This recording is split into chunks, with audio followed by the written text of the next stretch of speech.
मुझे चिंता नहीं है कि मैं जीवित रहूं या नहीं रहूं। मेरी लंबी उम्र रही है और मैं इस पर मुझे अगर गौरव किसी चीज पर है तो इस पे है कि सारा जीवन मेरा सेवा में गया, केवल इसके गौरव है और किसी चीज नहीं। और जब तक मुझमें सांस है तब तक सेवा ही में जाए, और जब मेरी जान जाएगी तो मैं कह सकती हूँ कि एक एक खून का खतरा जितना मेरा है वो एक एक खून एक भारत को जीवित करेगा। दोस्तों, जय हिंद, जय भारत, नमस्ते। मैं आज ऐसे प्रकरण पर वीडियो बनाने जा रहा हूं जो कि देश के लिए अपनी जान को कुर्बान करने वाली हमारी भूतपूर्व स्वर्गीय प्रधानमंत्री के कार्यकाल में हुआ था, जिसको कहते हैं ब्लू स्टार। ब्लू स्टार का मतलब होता है स्वर्ण मंदिर के अंदर से उग्रवादियों को निकालना और उनका खात्मा करना। पंजाब राज्य बहुत पहले से सुलग रहा था। हमारे देश की आप लोग जानते हैं, सरकार किसी की भी हो, कुछ लोग उग्रवादी गतिविधियों के होते हैं जो देश की अखंडता और एकता को तोड़ना चाहते हैं, लेकिन वह भूल जाते हैं कि आप मुट्ठी भर जो एकता बनाए हुए हो वह भारत सरकार के पास पुलिस भी है, बीएसएफ भी है, सेना भी है, उससे आप नहीं लड़ सकते हैं। जो नेता ये आपको भाषण दे करके आपको लड़ाई के मैदान में झोंक देना चाहते हैं, उनकी बातों पर आपको विश्वास नहीं करना चाहिए। ऐसा ही प्रकरण स्वर्ण मंदिर का है। सरदार लोग दूसरे देशों के चक्कर में, पाकिस्तान से या ब्रिटेन से चाहे अमेरिका के चक्कर में आकर के और खालिस्तान की मांग करने की, और इन्होंने मांग करने के लिए एक उपाय रखा कि जितनी ज़्यादा हत्याएं करेंगे सरकार झुक जाएगी और सारा सिख समुदाय हमारे साथ होगा, क्योंकि पंजाब में सब लोग रहते हैं। तो सिख समुदाय को छोड़ करके हिंदू समुदाय की उन्होंने हत्या करना शुरू कर दी और इतनी हत्याएं कर दी कि जो 5,000 से 10,000 तक ये सरकारी आंकड़े बताते हैं। लेकिन मैं उस समय खुद सेना में था, श्रीनगर में पोस्टेड था, और आंकड़ों देखो तो नहीं बता सकता हूँ, जो टेलीविज़न में दिखाया जाता था उसको मैं देखता था, और हॉस्पिटल का आदमी होकर के स्वयं अपनी राइफल लेकर के रात में ड्यूटी करता था, और पूरा देश सजग था कि कब कहाँ से क्या बवाल हो जाएगा। यहाँ तक कि ट्रेनें भी बंद कर दी गई थी और बाद में ट्रेनें दूरी खोली गई थी, वो सिर्फ फौजियों के लिए जो आवागमन कर सके, और मैं उसमें भी सफर किया। तो ठीक है, ज़्यादा बात न करते हुए 31 अक्टूबर 1984 इंदिरा गांधी अपने निवास से प्रसिद्ध लेखक और एक्टर पीटर को अपना इंटरव्यू देने जा रहे थे। उससे पहले मैं एक बात बताऊं, एक दिन पहले भुवनेश्वर में श्रीमती गांधी जी एक भाषण दे रही थी कि मैंने देश के लिए बहुत दिनों से सेवा की है और आगे भी करती रहूंगी। उनकी स्पीच पूरा मुझे याद नहीं है, वीडियो में बाद में रिकॉर्ड करके सुनाऊंगा। आगे भी मैं सेवा करती रहूंगी क्योंकि मेरा जीवन बहुत लंबा रहा है और मुझे गर्व है कि मैंने देश की सेवा की है। यदि मेरी मृत्यु होती है, उसमें किससे होगी ये नहीं कहा है, लेकिन उनको आभास था कि मेरी मृत्यु होगी तो गोलियों से होगी, तो मेरे खून का एक एक कतरा, एक एक बूंद भारत का निर्माण करेगा। यह कहीं भाषण देकर भुवनेश्वर से कहीं और उनको जाना था। तब तक उनको पता चलता है कि उनके पोते और पोती का दिल्ली में एक्सीडेंट हो गया है।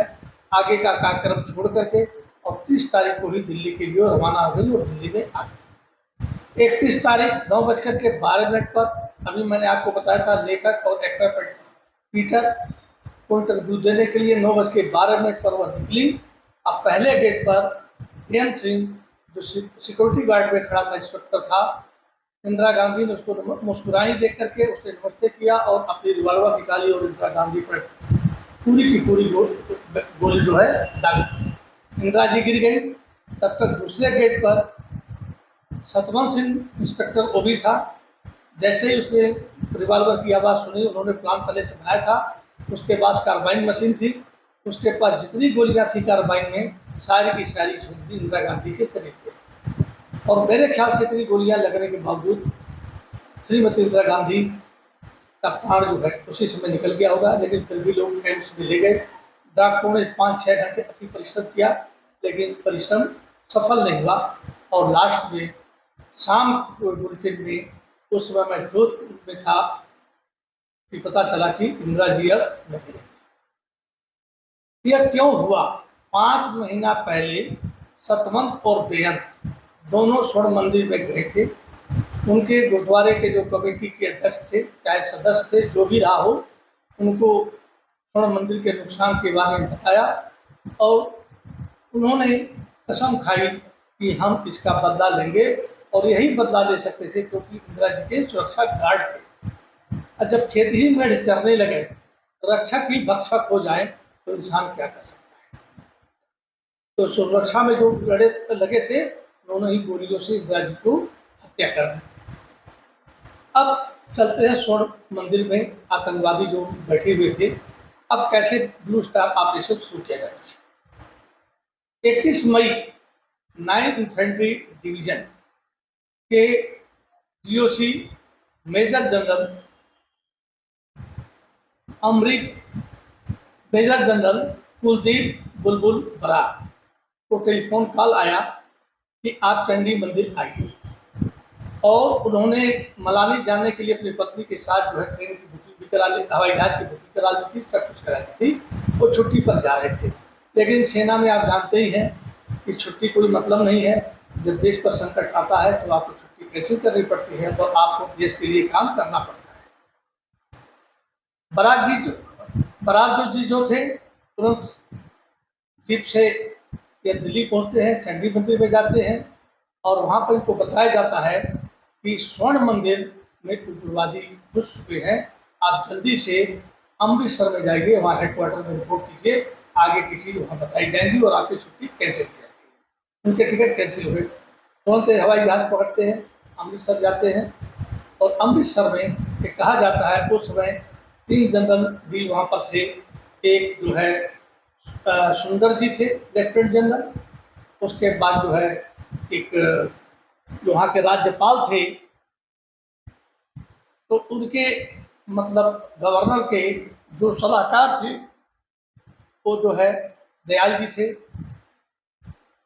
और एक मतलब एक दयाल जी, सुंदर जी, और एक जो जनरल साहब यहाँ से गए थे बरार, कुलदीप बुलबुल बरार जी को काम दिया गया था कि आप जो है स्वर्ण मंदिर को साफ कीजिए उग्रवादियों से। और उसके बाद यह स्वर्ण मंदिर पर आए। तो उन्होंने 4 मई को यहाँ पहुँच गए और सुबह 4:30 बजे, 5 मई को सुबह 5:30 बजे 4 बटालियनों का इन्होंने दौरा किया और आधे घंटे समय दिया जवानों को मोटिवेट करने। वो पहली बटालियन में 4:30 बजे गए, वहाँ के जवानों से कहा कि हम एक होली प्लेस, मतलब धार्मिक स्थल को साफ करना चाहते हैं, उसको बर्बाद करना चाहते हैं। तो उसको, मंदिर को नहीं बर्बाद करना है, हमको वहाँ से उसको सफाई करनी है। मतलब उसमें बहुत से खून बच चुके हैं, कैजुअलिटी कम हो और हम उन उग्रवादियों को पकड़ लें, जिंदा या मुर्दा।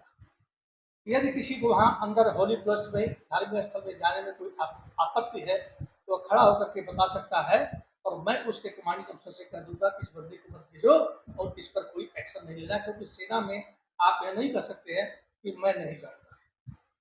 बटालियन में पूरा भाषण दिए, सब कुछ किए, कोई खड़ा नहीं हुआ। उसके बाद दूसरी बटालियन में गए, वहाँ भी कोई खड़ा नहीं हुआ। तीसरी बटालियन में गए, वहाँ भी खड़ा नहीं हुआ। लेकिन चौथी बटालियन में जब उन्होंने भाषण दिया तो एक सरदार जी अफसर खड़े हुए।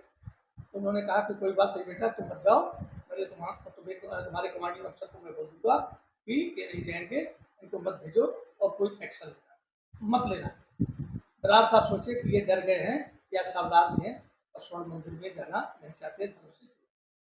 तो वह सेकंड लेफ्टिनेंट रैना वो कहता है, नहीं सर, आपने हमको गलत समझा है, मुझे भेजिए, सबसे पहले आगे मेरी कंपनी होगी और मैं जाकर के बिल्डर वाला को पकड़ूंगा। जो उस मंदिर में बिल्डर वाला था।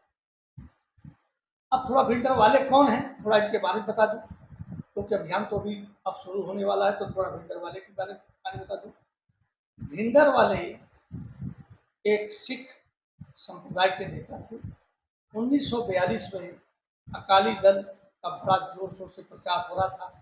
कांग्रेस पार्टी ने सोचा कि अकाली दल के जो समर्थक हैं उनके अंदर अपना आदमी डाल दूं और समर्थन को तोड़ दूं। इस भिंडर वाले को तैयार किए। भिंडर वाले ने उल्टा सीधा जो भी भाषण था अकाली दल को तोड़ने के दिया। लेकिन जब आदमी की बुरे दिन आते हैं ना, तो जिस काम के लिए भेजा जाता है वह काम भूल जाता है, अपना ही काम करने लगता है और अपने ही पॉपुलर होने लगा सरदारों। और उसके बाद जो है वहां से जो है स्वर्ण मंदिर, पहले गुरु नानक निवास में रहने लगा और बाद में जो है अकाल तख्त का अध्यक्ष बन गया और अपने जो है विचार अकाल तख्त से प्रसारित कर दिया। ये पहले मेहता चौक में रहता था, मेहता चौक से गुरु नानक निवास में आया और वहां से अकाल तख्त पर स्वर्ण मंदिर के अंदर कब्जा कर दिया और अपने भाषण से बहुत सी जनता को अपने में मिला लिया। और उसके बाद ये 82 की बात है दोस्तों, और स्वर्ण मंदिर का ऑपरेशन होता है 5 मई 1984, 2 साल।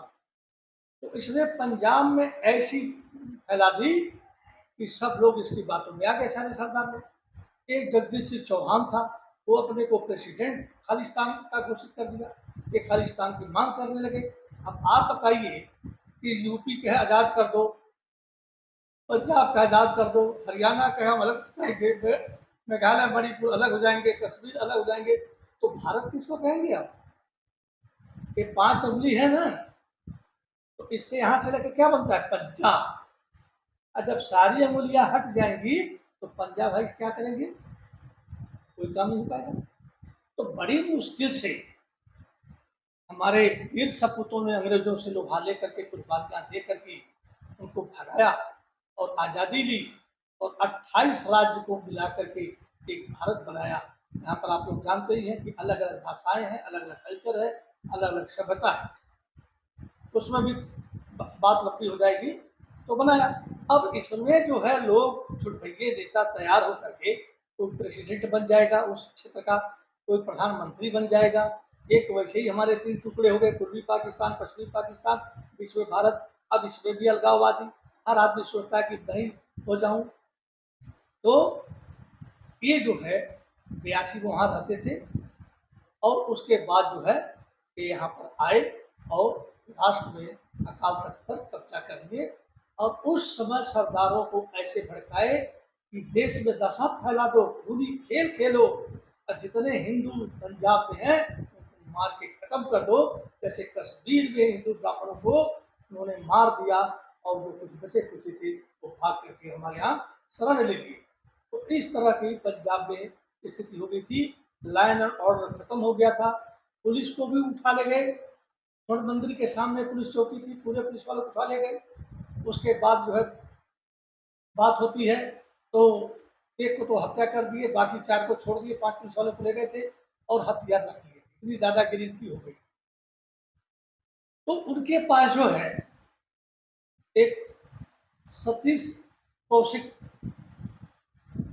एक पत्रकार थे, वो भिंडर वाले के पास जाते थे और जब बीबीसी के थे, तो जब वे पत्रकार जाते थे तो सरदार लोग गुरुद्वारे के सब पहचानते थे और कहते आओ बीबी जी, आओ बीबी जी। ये कहते हैं, मैंने इसका स्टेटमेंट सुन करके आपको बता रहा हूँ, ऐसे वीडियो नहीं बना रहा हूँ। तो कहे कि आओ बीबी जी, आओ बीबी जी, लेकिन बीबीसी नहीं कहते थे, सरदार लोगों को बीबी जी बोलते थे। आओ आओ, थोड़े खातिर जनरल साहब बैठे हुए हैं। फिर जाते थे, भिंडर वाले से बात करते थे और इन्होंने चाइना से, पाकिस्तान से निर्मित ट्रकों हथियार ला करके स्वर्ण मंदिर में जमा कर दिया। इनके ट्रकों को गुरुद्वारा साहब के नाम पर चेकिंग नहीं होता था, पर एक ट्रक गलती से पुलिस वालों ने चेक किया, उसमें चीन से निर्मित पूरे गोला बारूद ट्रक में भरे हुए। अब ये पता चला कि स्वर्ण मंदिर में राशन नहीं जा रहा है, सामान नहीं जा रहा है, शुद्धिकरण के लिए चाहे उसका मॉडिफिकेशन के लिए सामान नहीं जा रहा है, इसमें तो गोला बारूद जा रहा है। तो सतीश जैकब, सॉरी सतीश आगे नाम ले लिया था, थोड़ा सा होता है आप जानते ही भूल जाता। सतीश जैकब जो है उनसे इंटरव्यू ले रहे थे, तो उनको छत पर ले गए बिल्डर वाले और बोले कि जो आप एक काम कर रहे हैं तो सरकार को जब पता चलेगा तो सरकार तो आपके खिलाफ एक्शन लेगी, और उस एक्शन सरकार का कुछ भी हो सकता है। तो बड़े बेपरवाही सी बिल्डर वाला कहता रहे यार छोड़ो, सरकार क्या एक्शन लेगी। और छत पर बैठे थे, वहां हमारे बंदर बंदर थे सबके टॉप पे छोड़ मंदिर के। कहा देख रहे हो ये खेत है, इन खेतों के 5-7 किलोमीटर आगे बॉर्डर है। जब कोई सरकार एक्शन लेगी और मैं पकड़े जाने का डर रहेगा तो मैं पीछे की दरवाजे से निकलूंगा और 7-8 किलोमीटर पार करके पाकिस्तान जाऊंगा और वहां से छम देश की लड़ाई में लड़ता रहूंगा, गुरिल्ला लड़ाई लड़ता रहूंगा और खालिस्तान बना के छोड़ूंगा। पत्रकार जैकब साहब क्या बोलेंगे, कुछ नहीं बोले, लेकिन उसको इतना गट्स था बिल्डर वाले को कि जैकब साहब मेरी बात को अखबार में नहीं छापेंगे और किसी को नहीं बताएंगे। वो बेखौफ होकर के इंटरव्यू। फिर एक दिन जैकब साहब बीबीसी के संवाददाता, आप लोग शायद जो पुराने लोग जानते हैं, जब हम लोग बीबीसी रेडियो पर सुनते थे, मार्तली को मिलवाया। तो मार्तली से भेंटर वाला मुस्कुरा के पूछता है कि आपका नाम? बोले मेरा नाम है मार्तली, बीबीसी का संवाददाता हूँ। बोला आप जाति क्या है, धर्म क्या है? बोले क्रिश्चियन। तो बोला कि जो सब आप जीसस क्राइस्ट को आप पूछते हैं? उन्होंने कहा हाँ। बोला पर क्राइस्ट के पास तो दाढ़ी थी पर तुम्हारे पास दाढ़ी नहीं है। तो उन्होंने कहा कि सर ऐसे ही है, 5 कपड़ा करवा दिए, तुम बोल नहीं सकते हैं। कहता यार दाढ़ी रखो, उनको तो दाढ़ी थी, तुम दाढ़ी नहीं है तो तुम तो औरत की तरह लगते हो। तो मजाकिया भी थे बिल्डरवाल जी, और भाई जानते ही हैं बहुत बड़े पोस्ट पर पहुंच गए थे, सेना से लड़ने के लिए तैयारी कर रहे थे। तो बातचीत हुई, उसके बाद जो है एक कहानी यहाँ पर खत्म होती है। तो 4 मई को एक अधिकारी शादी बेस पे स्वर्ण मंदिर में जाते हैं और पूरा जायका लेते हैं कि कहाँ पर क्या है, कहाँ पर क्या है, कैसे सेना आनी है और कैसे सेना जानी।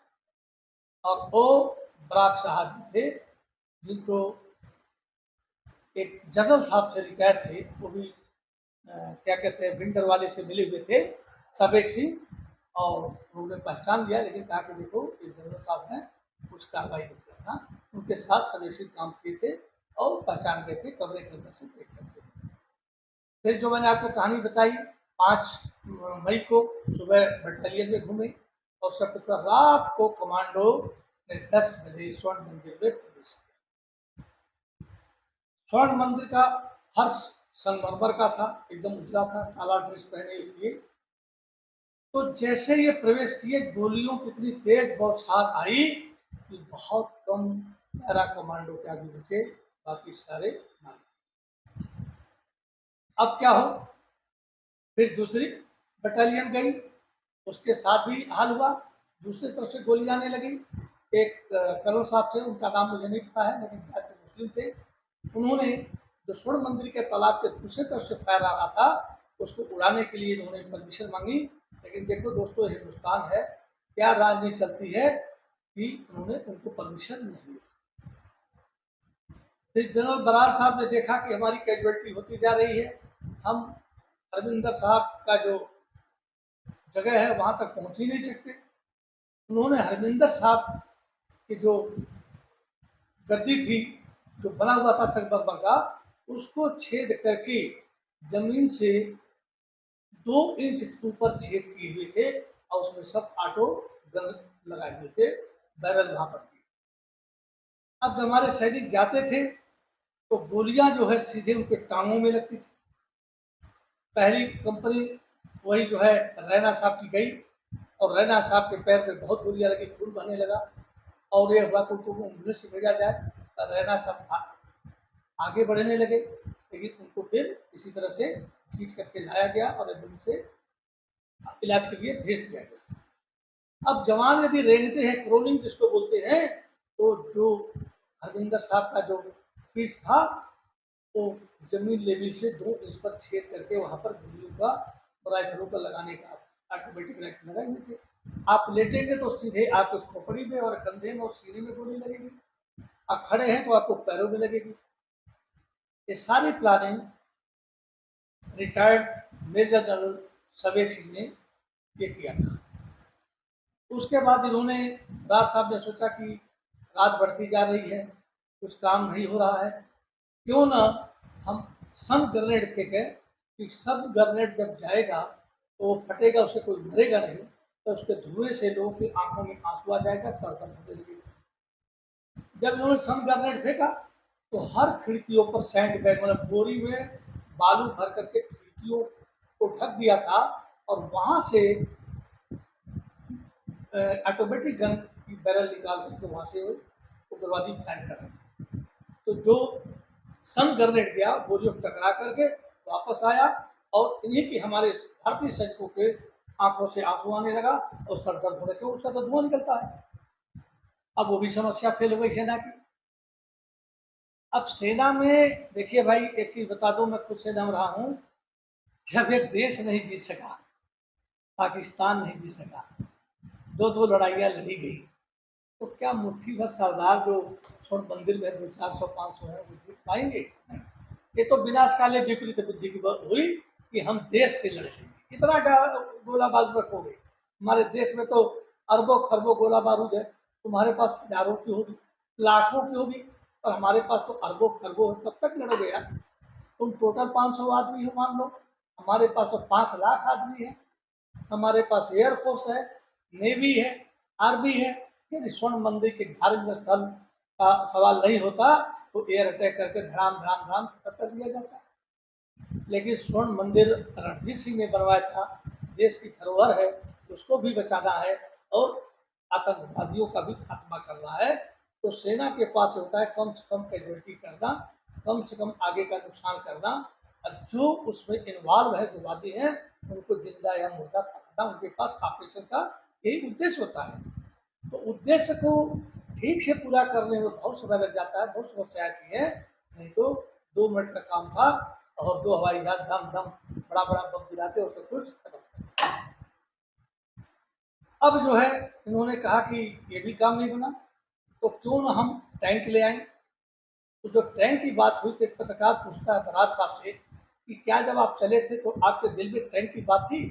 तो बोले नहीं यार, टैंक की बात बिल्कुल नहीं थी, मैं सोचा आसानी से मतलब हम स्वर्ण मंदिर को साफ कर देंगे जो गंदगी फैली है। लेकिन स्वर्ण मंदिर तो पूरा डिफेंस बना हुआ था, हमारे सैनिक मारे मारे जा रहे थे, आगे हरविंदर साहब तक तो पहुंच भी नहीं पा रहे थे। आप लोग देखते एक बाजार टाइप का बनता है और सरदार लोग जो है एक पंख से हवा देते रहते हैं, उसी में छेद करके जनरल सवेक सिंह ने, तो जनरल सवेक सिंह 42 में भर्ती हुए थे, 48 की कबाइलियों में काम किए थे, कश्मीर में जो अटैक हुआ था, 62 की लड़ाई चाइना में भी साथ थे, 65 की लड़ाई में भी थे, 71 की भी लड़ाई में थे।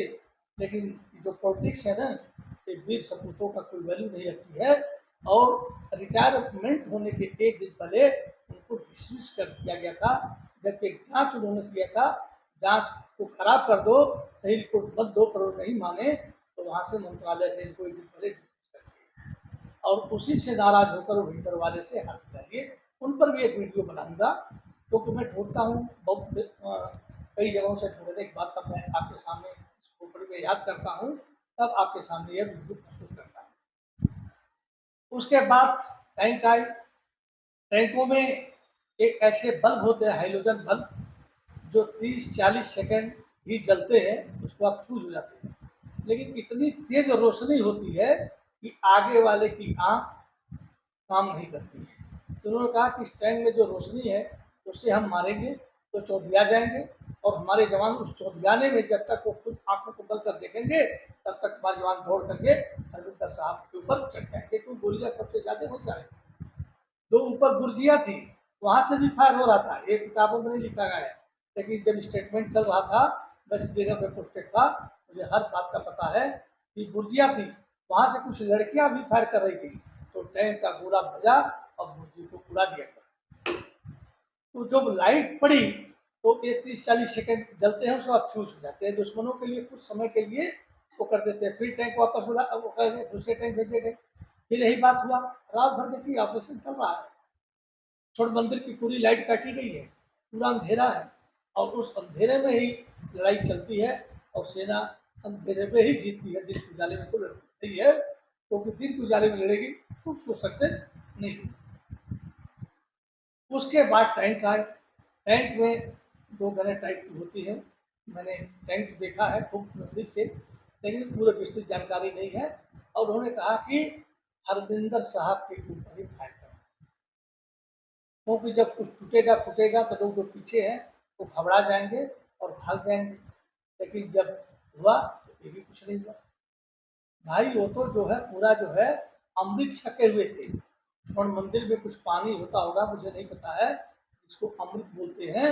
और वह छक कर पी करके और वो लड़ाई के मैदान में जाते हैं। आप तो जानते ही हैं कि सरदार एक बहुत लड़ाकू सेना आदमी होते हैं, तो मर जाना पसंद करते हैं, तो भागना पसंद नहीं करते हैं। चाहे गुरु तेग बहादुर का नाम ले लीजिए, गुरु गोविंद सिंह का नाम ले लीजिए, ये उन्हीं की बनाई हुई फौज है। एक निहंग है जो काले कपड़े पहनते हैं, तो ज़्यादा ना कर करके आप खुद पढ़िए, कोई यूट्यूब पे पढ़िए, गूगल्स में पढ़िए, आपको ज्ञान हो जाएगा। और ज्ञान होना अच्छी बात है, मैंने पढ़ा इसलिए आपके सामने मैं इस बात को बता रहा हूँ। फिर इन्होंने टैंक जब आए तो उजेला होने लग रहा था। अब टैंक चारों ओर बच गया होगा, क्योंकि आप जानते ही हैं कि गर्मी में 5 बजे तो सूरज निकल जाता है, 2:30 का समय रहा होगा। उन्होंने टैंकों से फायर की। उसके बाद जो है 10 से सेना फायर कर रही थी चारों तरफ से। सब मंदिर में जब उनके बुर्जी को उड़ा दिया गया और सब कर दिया गया, तो उसके बाद 40-50 आदमी सफेद झंडा लेकर के भागे। सफेद झंडा मतलब होता है हम लड़ाई बंद करते हैं। और फिर उन्होंने उनको पकड़ लिया और उससे पूछा कि आपका जनरल भिंडर सिंह वाला कहाँ है। तो जनरल भिंडर सिंह वाले को थाने में ले गए थे और वहाँ पर वो मरा पड़ा हुआ था, तो उसको गोली लग चुकी थी और वो मर चुका था। सवेग सिंह के हाथ में कारबाइन थी, जो जनरल साहब थे उसी हाथ में मरे हुए पड़े थे, और वाकी टाकी भी उनके पास था। और तो स्वर्ण मंदिर में 3 आदमी मतलब इधर से लड़े, एक भिंडर वाला, एक अमरीक सिंह और जनरल सवेग सिंह। ये 3 सबसे बड़े योद्धा थे उसमें से, जैसे महाभारत में होता ना, बाकी सब सैनिक थे। स्वर्ण मंदिर 10 मई तक ये सफाई का अभियान चला और सारा जो है कर दिया गया। वहाँ बी.डी. पांडे का दयाल लेफ्टिनेंट जनरल दयाल जी थे, सुंदर जी इधर थे, बरार जी इधर थे। उन्होंने पूरी ऑपरेशन को सही सलामत पूरा किया। सरकारी आंकड़े के अनुसार 83 सैनिक मारे गए और 200 कुछ सैनिक घायल हुए। लेकिन राजीव गांधी जब प्रधानमंत्री बनते हैं तो उन्होंने कहा कि नहीं, 700 सैनिक मारे गए और हजारों सैनिक घायल हुए। तो इतनी बड़ी फायर आ रही है। अब मैं आपको टीवी की देखी हुई, ये तो किताब के पढ़ करके मैंने सुना, मैं श्रीनगर में था। जो बचे कुछ उग्रवादी थे, रात का समय था, वहां पर एक कुआं है, सरोवर है, और पूरा हथियार उन्होंने उसमें डाल दिया। नोट भरे हुए थे, स्टेट बैंक ऑफ इंडिया लिखा हुआ था, उसमें पेट्रोल डालकर आग लगा दी थी। पर दोस्तों, जब बंडल बंडल नोट के होते हैं तो पूरा नोट नहीं जल पाता है, क्योंकि नोट मोटे होते हैं, बहुत प्रेस किए रहते हैं। तो अब जले नोट कई बग से नेवी के गोताखोरों ने निकाला, और कई राइफल ऑटोमेटिक स्वचालित जो हमने देखा नहीं था, मैं सेना में होकर के चाइना निर्मित और पाकिस्तान से लेकर के उन्होंने इकट्ठा किया। पूरा एक किला बना दिया था सुरबंदी को। लेकिन किला क्या करेगा यार, भारतीय सेना किले को ध्वस्त करने के लिए ये भारत सरकार ने रखा है, और ऐसे ऐसे हथियार हैं कि 2 मिनट में किला ढह जाएगा। लेकिन होली प्लेस था, धार्मिक स्थल था। जब यह कांड हुआ तो पूरे विश्व भर के सरदार लोग नाराज हुए, क्योंकि एक खालिस्तान का डिमांड करना चाहते थे। खालिस्तान का डिमांड तो जब देश आज़ाद हुआ तो उसके बाद हमारे प्रवासी सिख इंग्लैंड में अन्य देशों में गए, तो वहाँ के मालिकों ने कहा कि आप अपने बाल कटवा दो और दाढ़ी छिलवा दो, तब हमारे यहाँ काम करो। उन्होंने भारत सरकार से गुहार लगाई, और भारत सरकार ने कोई ध्यान नहीं दिया। तो वो गुस्से में हो गए कि हमारे साथ हमसे व्यवहार किया जा रहा है, और उसके बाद बस बाद में जब सफाई हो गई, फिर भी जगजीत सिंह चौहान लंदन में बैठा हुआ था, उसने अपने सरदारों से कहा कि हवाई जहाज हाईजैक कर लो। तो कई हवाई जहाज हाईजैक की गई, पाकिस्तान में उतारी गई। लेकिन बाद में पता चला कि काबुल में भी उन्होंने उतारा, तो काबुल वालों ने उग्रवादियों के साथ हवाई जहाज को भारत सरकार को दे दिया। तब इनको पता चला 88 में मैं खुद जो है पठानकोट में पोस्टेड था। ऑपरेशन उग्रवादियों के ऊपर चल रहा था, सफाई अभियान चल रहा था। मगर मोदिया, यदि कोई सरदार जी सुन रहे होंगे तो मगर मोदिया एक गांव है, वहां पर मेरी फौज कैंप डाल करके बैठी। स्वर्ण मंदिर में मैंने और भी पढ़ा तो 9 infantry Dick, 7 infantry Dick, 350 brigade उसका नाम है, और 60 ईएमई बटालियन थी। मतलब हथियार बनाने वाले, लड़ने वाले सेना बहुत थी।